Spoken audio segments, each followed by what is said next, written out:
Assalamualaikum dan selamat sejahtera anak-anak pengetua yang pengetua sayangi. Pengetua doa kamu semua berada dalam keadaan sihat, tenang dan penuh semangat pada hari ini.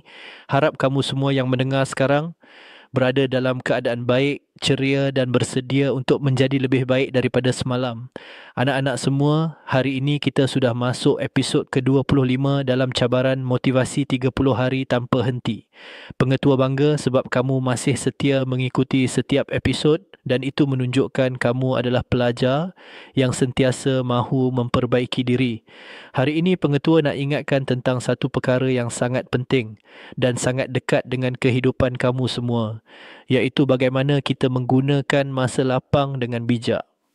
Dalam hidup, kita semua diberi jumlah masa yang sama, 24 jam sehari.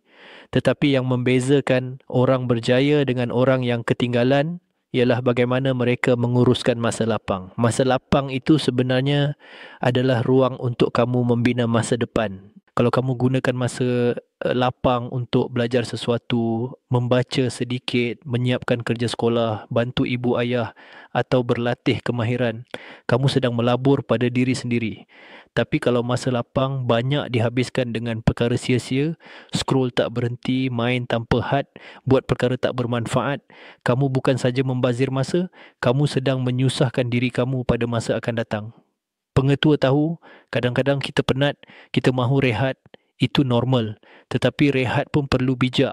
Jangan sampai rehat itu bertukar menjadi lalai. Anak-anak semua, ingatlah, setiap minit masa lapang adalah peluang. Peluang untuk berubah. Peluang untuk menjadi lebih baik. Peluang untuk mendekatkan diri pada impian kamu. Jadi, pengetua nak ajak kamu buat satu perkara mudah.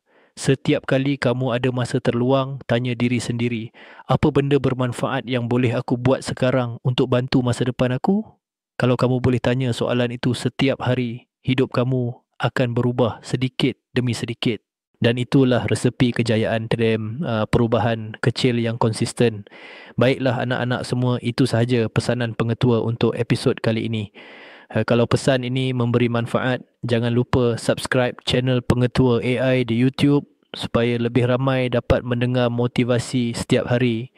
Pengetua sayang kamu semua. Teruskan jadi anak yang baik, berdisiplin dan bersemangat. Kita jumpa lagi dalam episod seterusnya.